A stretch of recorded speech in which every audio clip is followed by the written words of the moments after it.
आप सभी का मेरे चैनल एम अकेडमी पर बहुत बहुत स्वागत है। मैं मुकेश सोनी आपका चैनल पर बहुत बहुत स्वागत करता हूं। और जिन्होंने अभी तक से चैनल सब्सक्राइब नहीं किया है, कृपया वो चैनल सब्सक्राइब कर ले, क्योंकि जो ही मैं इस यूट्यूब चैनल पर वीडियो डालूंगा तो वो सीधे आपके पास डायरेक्ट पहुंच जाएंगे। चलो देखते हैं। तो हम शुरुआत करते हैं अजमेर के बारे में अध्ययन करना। तो देखिए भाई, यहाँ पर अजमेर से संबंधित मैं दो वीडियो डालूंगा। एक वीडियो में वो कंप्लीट नहीं हो पाएंगे और फिर ज़्यादा लंबे हो जाते हैं, तो ज़्यादा लंबे देखने में व्यक्ति की इंटरेस्ट नहीं रह पाती है। इसलिए मैं यहाँ पर अजमेर से संबंधित दो वीडियो डालूंगा, पार्ट 1 एंड पार्ट 2। तो अजमेर संबंधित जीके को कंप्लीट करने के लिए आपको दोनों ही पार्ट्स देखने चाहिए। छोटे छोटे वीडियो है, ज़्यादा लंबे वीडियो में मैं किसी भी कोचिंग की तरह नहीं बनाऊंगा, जैसे उत्कर्ष में करते हैं या फिर और अभिज्ञान है, या फिर मैं ऐसा ज़्यादा आपका टाइम कंज्यूम नहीं करूँगा। Short and sweet and complete and comprehensive. ठीक है, लेट्स मूव। तो देखिए, यहाँ पर आपके सामने अजमेर दिखाई दे रहा है। अजमेर में जो ब्लैक ब्लैक सा आपको जो दिखाई दे रहा है, आप पहचान पाए ये क्या है? जो ब्लैक ब्लैक जो आपको ये दिखाई दे रहा है, ये अजमेर की आना सागर झील है, जिसको अरणोराज ने बनवाया।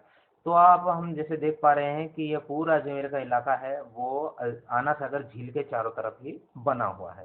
तो इधर आप देखेंगे तो ये पुष्कर है, इधर आप देखेंगे तो नीचे तवीजी है। ठीक है, तो तवीजी अजमेर कई परीक्षाओं में पूछा जाता है, जैसा आपको मालूम ही है अच्छी तरह। बहुत इंपॉर्टेंट क्वेश्चन इस पर बनता है तभी अजमेर पर। आगे हम डिस्कस करेंगे, इससे संबंधित चीज़ें हैं। ठीक है, तो ये राजस्थान का हृदय स्थल है। वैसे भी आप देखो तो इसकी जो शेप है, आप जो रेड बाउंड्री इस पर बन रही है, आप जैसे ये देख पा रहे हैं इसकी रेड बाउंड्री, ये आप अंदाज़ा लगाइए किस तरह की इसकी बाउंड्री है वो बन रही है।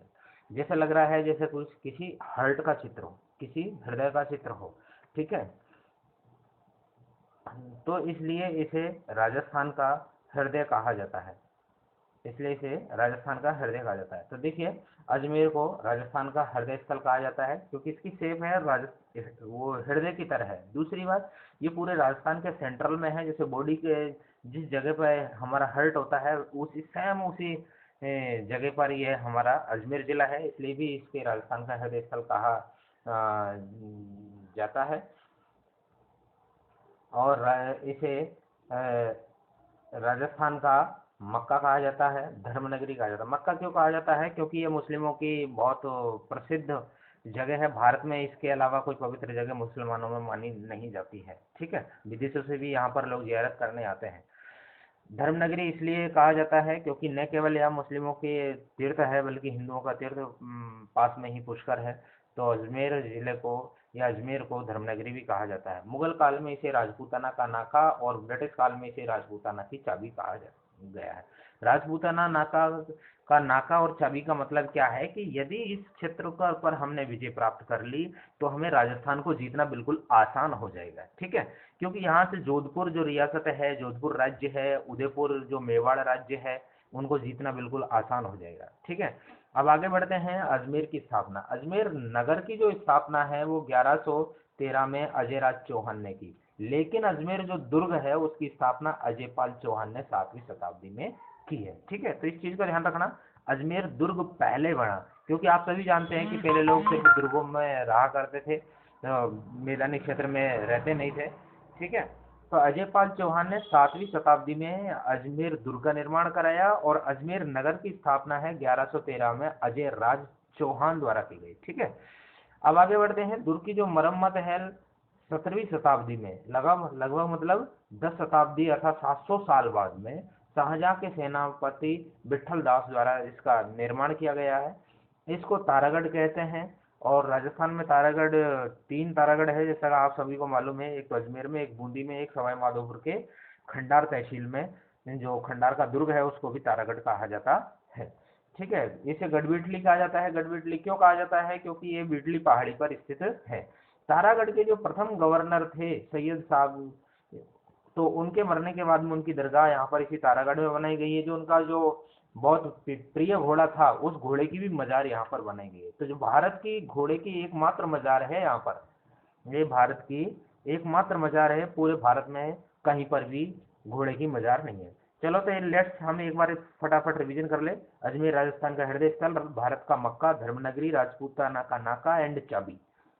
अजमेर नगर की स्थापना 1113 में अजयराज चौहान ने, अजमेर दुर्ग अजयपाल चौहान ने, 17वीं शताब्दी में विठल दास द्वारा उसका पुनर्निर्माण किया गया। इसे तारागढ़, वीठली गढ़ भी कहा जाता है, वीठली दुर्ग भी कहा जाता है। और यहाँ पर घोड़े की मजार और सैयद साहब की दरगाह स्थित है। चलो आगे बढ़ते हैं। तो यह अजमेर में दोराई जगह स्थित है। अजमेर में दोराई जगह स्थित है, जहाँ पर दारा सिकोह और औरंगजेब के मध्य में युद्ध हुआ था। जिसमें यहाँ पर दारा सिकोह और औरंगजेब के मध्य में युद्ध हुआ था। क्यों?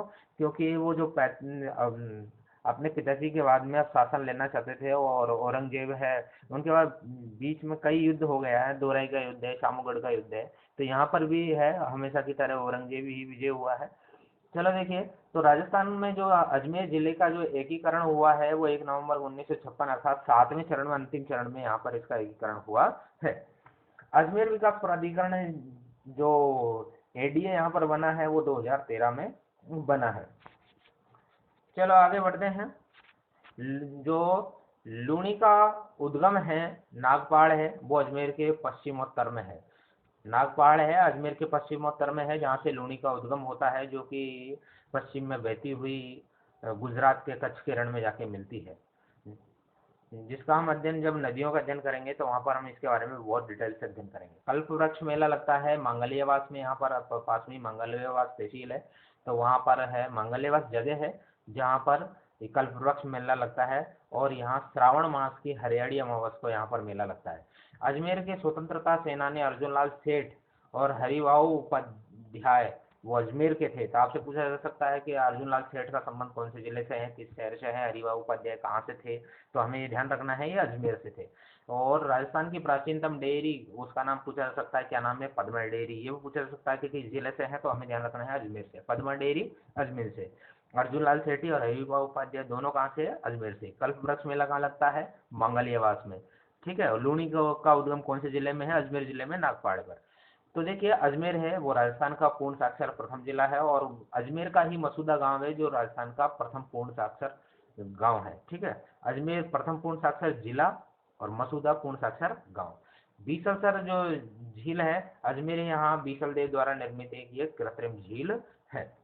ठीक है। चलो आगे बढ़ते हैं। सालार गाजी का चिल्ला है। सालार गाजी का चिल्ला, जैसे ही भाई हम अजमेर से पुष्कर जाते हैं तो बीच में अरावली पर्वत की पहाड़ी पड़ती है, उसको ऊपर चढ़ते हुए जाना पड़ता है। तो जो यहाँ पर हम ऊपर चढ़ते हैं तो वहाँ पर एक साइड पर अजमेर पहाड़ी पर ये सालार गाजी का चिल्ला है। गाजी का चिल्ला मीन्स ये जो मोमडन है उनसे संबंधित है। ठीक है। चलो आगे देखिए, एक कतरा खून। ये भी परीक्षा में खूब पूछा जाता है। एक कतरा खून अजमेर के जेडी अश्वत्थामा द्वारा रचित नाटक है, जिसे नाटकों का ऑस्कर इसे कहा जाता है। थिएटर डोरा मेवर मोवर का पुरस्कार इसको मिला है। तो यहाँ पर यह पूछा जा सकता है कि ये कतरा खून के लेखक अश्वत्थामा का संबंध किस जिले से है, तो हमें ध्यान रखना है अजमेर से। ठीक है। चलो आगे हम आगे बढ़ते हैं। राजस्थान की प्रथम जो भूकंप वेधशाला है वो कहाँ पर है, अजमेर में है। दारा सिकोह का जन्म स्थान भी अजमेर में ही हुआ था, जो अजमेरी है। हरविलास शारदा का संबंध भी अजमेर से ही है, कहने का मतलब है वो अजमेर की ही है। उनकी कर्मभूमि अजमेर है। बाल विवाह को रोकने के लिए उन्होंने शारदा एक्ट बनाया। इससे संबंधित भी कई एग्जाम में इसमें प्रश्न पूछे गए हैं कि शारदा एक्ट किसने बनाया। उसमें हरविलास शारदा दे दिया, और भी अलग अलग जिसमें शारदा पीछे लगता है वैसे नाम दे दिए। तो हमें इस चीज का ध्यान रखना है कि वो हरविलास शारदा है। ठीक है। रामविलास शारदा दे दिया, हरविलास शारदा दे दी, तो हमें कंफ्यूज नहीं होना है। हरविलास शारदा है और शारदा एक्ट है, और उनका संबंध अजमेर से है। ठीक है। मेयो कॉलेज के जो प्राचार्य थे वो प्रथम वो थे ओलिवर सेंट जॉन। तो हमें ये भी पूछा जा सकता है मेयो कॉलेज के प्रथम प्राचार्य कौन थे, तो लॉर्ड मेयो भी दे सकते हैं कंफ्यूज करने के लिए। तो लॉर्ड मेयो नहीं है। ठीक है। लॉर्ड मेयो तो वायसराय था उस टाइम, तो उनकी प्रेरणा से, उनके प्रयासों से ये मेयो कॉलेज की स्थापना हुई। लेकिन उसका जो प्रिंसिपल है, प्राचार्य है, वो किसे बनाया गया, ओलिवर सेंट जॉन को। तो देखिए, सत्याग्रह प्रकाश के जो लेखक है दयानंद सरस्वती है, उनकी समाधि भी यहाँ पर हमारे अजमेर में ही बनी हुई है। चलो आगे बढ़ते हैं। ख्वाजा मोइनुद्दीन चिश्ती। देखिए, ख्वाजा मोइनुद्दीन चिश्ती की दरगाह आप देख लीजिए। ये ख्वाजा मोइनुद्दीन चिश्ती की दरगाह है, वो बहुत शानदार, वैसे ये फोटो आपको दिखाई दे रही है, लेकिन मुस्लिमों के लिए बहुत ही पवित्र जगह वैसे मानी जाती है। चलो आइए तो हम इसके बारे में अध्ययन करते हैं कि इसका जो ये मेन गुम्बद आपको दिखाई दे रहा है वो किसने बनाया है। ये ख्वाजा मोइनुद्दीन चिश्ती है कौन है, कहाँ से आए, कब जन्म हुआ, कि क्या हमारे देश के थे, ठीक है, इनकी जीवनी किसने लिखी थी, इससे संबंधित जो इम्पोर्टेंट फैक्ट जो हमारे एग्जाम में पूछे जाते हैं वो हम यहाँ पर पढ़ लेते हैं। तो देखिए, ख्वाजा मोइनुद्दीन चिश्ती की दरगाह है, ये अजमेर में स्थित है, और ये शेख उस्मान हारूनी के शिष्य थे। किसके शिष्य थे? शेख उस्मान हारूनी के शिष्य थे। और तारागढ़ी की तलेटी में, कहने का मतलब है तारागढ़ तो ऊपर है, वो नीचे अजमेर शहर में, यहाँ पर पहाड़ी के जस्ट नीचे ही इनकी दरगाह है। तो 1142 ईस्वी में इनका जन्म हुआ था, कहाँ पर? ईरान में। तो पहले तो ध्यान रखना है, इनका संबंध भारत से बिल्कुल नहीं है, इनका जन्म ईरान के संजय नहीं है, ये संजर है, ठीक है, इसमें गलत लिखा हुआ है। ईरान के संजर में इनका जन्म हुआ था, और पृथ्वीराज चौहान के काल में भारत आकर इन्होंने अजमेर में अपना कार्यस्थल बनाया, है ना, और इनकी 1233 में मृत्यु हो गई थी। 1464 में मांडू के सुल्तान गियासुद्दीन, तो मांडू के सुल्तान ने इनकी जो मुख्य मजार आपको अभी जस्ट मैंने दिखाई थी, तो उनका निर्माण किसने किया था? गियासुद्दीन ने मुख्य मजार बनाया था और दरवाजे बनाए थे। अकबर ने यहाँ पर बाद में अकबरी मस्जिद बनवाई 1772 में, जब भाई सॉरी 1572 में, जब 1573 में वो यहाँ पर जियारत करने के लिए आया था, तो वहाँ पर उस टाइम ये ऑर्डर दे गया था, और 1572 में यहाँ पर ये मस्जिद बन के खड़ी हो गई। तो आज भी यहाँ पर भीलवाड़ा का गोरी परिवार है, प्रतिवर्ष झंडा चढ़ाता है। इसकी एक जीवनी लिखी गई है, उसका नाम है क्या? होली बायोग्राफी। तो इस चीज का आपको ध्यान रखना है, कौन सी? होली बायोग्राफी। ये होली बायोग्राफी है। तो ये किसकी जीवनी है? ये ख्वाजा मोइनुद्दीन चिश्ती की जीवनी है, जिसको किसने लिखा? जिसको किसने लिखा? बहीउद्दीन बेग ने लिखा।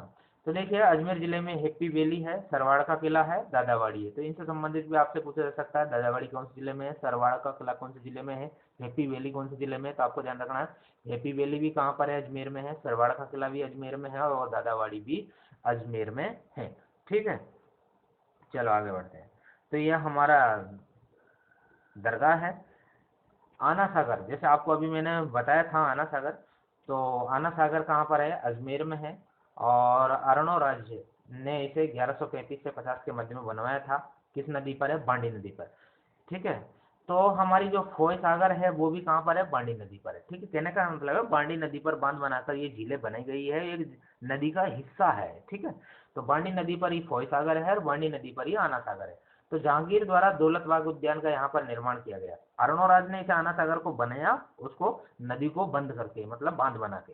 ठीक है, लेकिन यहाँ पर जो गार्डन बनाया गया है दौलत बाग सुभाष उद्यान, जिसका भी नाम है, वो किसके द्वारा बनाया गया? जहांगीर के द्वारा, शाहजहां द्वारा यहाँ पर संगमरमर की बारहदरी का निर्माण किया गया। अब देखिए, आना सागर के पास में ही दो मुख्य मंदिर है, एक तो खोबड़ानाथ महादेव का मंदिर है, और दूसरा है अंतेड़ माता मंदिर।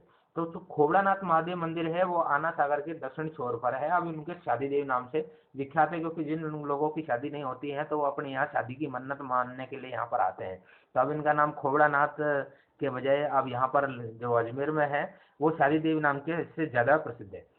पास में ही है अंतेड़ माता का मंदिर, आना सागर के ये उत्तर में। देखिए, खोबड़ानाथ दक्षिण में, अंतेड़ माता उत्तर में, ये छोटी दो पहाड़ियों के मध्य में स्थित है। तो खोई सागर आगे आते हैं हम। खोई सागर बांडी नदी पर बना हुआ है, और ये इसमें थोड़ा मिसप्रिंटिंग हो गया। ठीक है, तो ये इंजीनियर फोय के द्वारा बनाया गया इसमें, ये ठीक है, ये थोड़ा इसमें ये प्रिंटिंग है, ये मिस्टेक है। ठीक है, तो ये फोय के द्वारा बनाया गया। आगे आते हैं, जुबली क्लॉक टावर है। विक्टोरिया की स्वर्ण जयंती 1888 में बनाया गया, मतलब रानी विक्टोरिया जो इंग्लैंड की रानी थी विक्टोरिया, उसकी जयंती पर 1888 में बनाया गया। चश्मे नूर है, वो जहांगीर द्वारा यहाँ पर घाटी में बनाया गया। ठीक है, तो आपको ध्यान रखना है कि अकाल राहत कार्य के अंतर्गत फोय सागर का निर्माण अजमेर में इंजीनियर फोय के द्वारा हुआ था। आगे अब बढ़ते हैं पंचकुंड। पंचकुंड को कृष्ण अभ्यारण्य भी कहा जाता है। पंचकुंड आप वैसे याद रख सकते हैं कि पांडवों से संबंधित है। ठीक है, तो ये पांच भाई है, जब अज्ञातवास में रह रहे थे तो वो यहाँ पर पंचकुंड इलाके में रहे थे। देवरा रामदेवरा थान है, तो ये मिनी देवरा भी, रामदेवरा भी कहा जाता है इसे, द्वितीय रामदेवरा भी कहा जाता है, खुंडियावास धाम भी कहा जाता है। रामदेवरा के बाद में राजस्थान में सबसे बड़ा रामदेव बाबा रामदेव का स्थान यहाँ पर है। तो सब रामदेवरा जो है अजमेर जैसलमेर में है, रुनेचा में। तो उसके अलावा दूसरा प्रसिद्ध यहाँ पर है अजमेर में सलेमाबाद है। सलेमाबाद निम्बार्क संप्रदाय की प्रधान पीठ है। ये प्रश्न भी कई बार कई एग्जाम में पूछा गया है, इसलिए आपको ध्यान रखना है कि इसमें कहीं हमें मिस्टेक नहीं करनी है। ठीक है, अब आते हैं हम किशनगढ़ के बारे में अध्ययन करते हैं। ठीक है, अब हम किशनगढ़ के बारे में अध्ययन करेंगे। तो देखिए किशनगढ़ है वो मार्बल मंडी है। किशनगढ़ एक मार्बल मंडी है और यहाँ पर बांदर किशनगढ़ के बांदर सिंदरी में राज्य का पहला केंद्रीय विश्वविद्यालय की स्थापना है राजस्थान में की गई। मतलब राजस्थान का प्रथम केंद्रीय विश्वविद्यालय किशनगढ़ बांदर सिंदरी में स्थापित किया गया। किशनगढ़ चित्रशैली भी आप जानते हो बहुत फेमस है, बनी ठनी पेंटिंग है निहाल चंद द्वारा बनी हुई, तो वो भी बहुत फेमस है। और श्री कृष्ण के परम भक्त जो मुस्लिम होते हुए भी फैयाज अली, तो उनका जन्म स्थान भी यहाँ किशनगढ़ में हुआ था। अब आते हैं ब्यावर, ये यहाँ पर थोड़ा अलग मिसप्रिंट हो गया, ये है ब्यावर। तो अब हम ब्यावर के बारे में अध्ययन करेंगे। तो ब्यावर है, ब्यावर को डिक्सन ने बसाया था भाई 1872 में, ब्यावर को लॉर्ड डिक्सन ने बसाया था। तो देखिए बस हमारा ये यहाँ पर कंप्लीट होता है। सभी को, आप सभी से निवेदन है कि लोगों ज़्यादा से ज़्यादा लोगों तक शेयर करें, और आप नेक्स्ट ही तुरंत हम इसका पार्ट 2 डालेंगे ताकि हमारा ये अजमेर से संबंधित है पूर्ण कंप्लीट हो जाए। ठीक है, जय हिंद।